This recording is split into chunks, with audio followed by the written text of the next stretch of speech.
ekonomi. Waktu dan tempat kami persilakan. Terima kasih Pak Menko, para Menko, para Menteri Kabinet, para Duta Besar, Bapak Ibu sekalian yang saya hormati. Makan bergizi gratis adalah langkah strategik seperti yang sering disampaikan oleh Pak Presiden, dan beliau kalau kita lihat dari tipe kepemimpinan, next slide, itu beliau sudah masuk ke dalam tahap di mana beliau menjadi brilliant commander, di mana brilliant commander ini adalah seseorang pemimpin yang sudah memikirkan human resource development.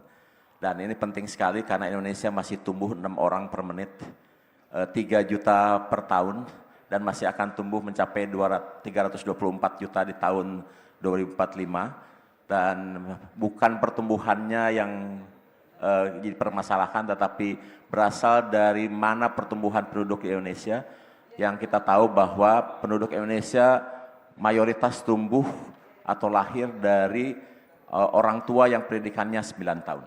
Dan oleh sebab itu makan bergizi ini sangat penting karena 60% anak Indonesia tidak punya akses terhadap menu dengan gizi seimbang. 60% dari mereka hampir tidak pernah minum susu. Jadi tidak heran kalau baru pertama kali minum susu ketika ada program ini. Dan saya sebagai Kepala Badan Gizi memang mendapat tugas yang luar biasa karena Pak Presiden pada sidang kabinet yang pertama saja sudah menyampaikan mempertaruhkan kepemimpinannya untuk program ini agar berjalan, dan saya agak deg-degan karena kalau program ini tidak berjalan maka kepemimpinan beliaulah yang dipertaruhkan. Alhamdulillah sekarang sudah berjalan 1 tahun dan kemudian mulai mendapat pengakuan dari rekan sejawat saya, ahli ekonomi dari IPB yang tadinya skeptis dengan program makan bergizi. Akhirnya beliau sekarang melihat bahwa MBG ini merupakan pendekatan ekonomi baru dalam pembangunan di Indonesia. Belum pernah ada ekonomi di Indonesia yang mendorong pertumbuhan produksi dan sekaligus menjamin pembelian. Jadi ini sudah mulai terlihat, dan Axel van Trossenberg dari World Bank mengatakan investing in nutrition is a smart economic. Jadi menurut saya ini kebijakan yang sekarang diambil merupakan kebijakan yang luar biasa, dan kita lihat bahwa Badan Gizi sekarang berperan dalam 2 hal. Yang pertama, meng-create demand, karena yang diberi makan sama, tetapi makanan yang diberikan kepada penerima manfaat adalah bukan makanan yang mereka biasa makan. Biasanya mereka mungkin tidak makan telur 2 kali seminggu, mungkin juga tidak makan ayam 2 kali seminggu, bahkan di Sukabumi itu ada yang makan daging sapi hanya 1 kali setahun ketika Idul Adha. Sekarang diberikan minimal 3 kali dalam sebulan, sehingga itu meng-create demand dan kemudian sekaligus menjamin pembelian dari seluruh produk yang ada. Sehingga dengan program MBG ini lapangan kerja diciptakan karena satu SPPG membutuhkan 50 orang, kemudian dibutuhkan supplier sehingga tumbuh entrepreneur baru dan produktivitas lokal meningkat. Dan kemudian Badan Gizi memiliki anggaran yang luar biasa. Tahun ini kita sudah dianggarkan 268 triliun dengan dana cadangan 67 triliun, sehingga akan mencapai sekitar 335 triliun.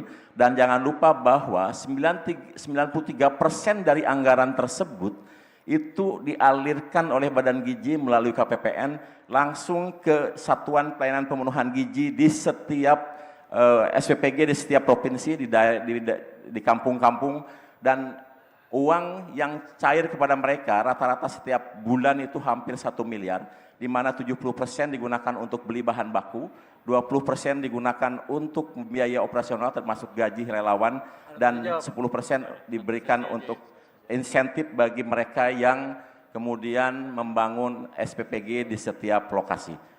Jadi dari tabel yang ada berikutnya, next slide.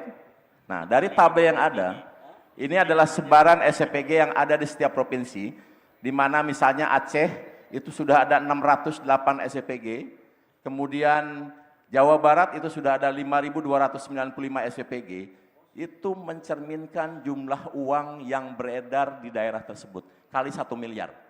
Jadi kalau ada 608 SPPG, itu artinya 608 miliar ada di Aceh dalam 1 bulan.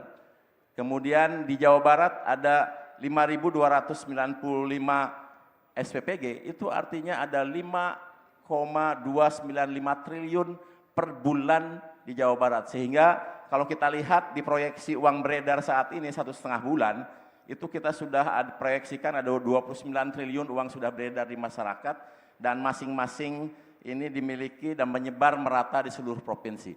Hari ini Badan Gizi sudah mencairkan 32,1 triliun dan belum pernah ada sepanjang sejarah Republik ada sebuah kementerian yang sudah mencairkan 32,1 triliun dalam waktu 1,5 bulan.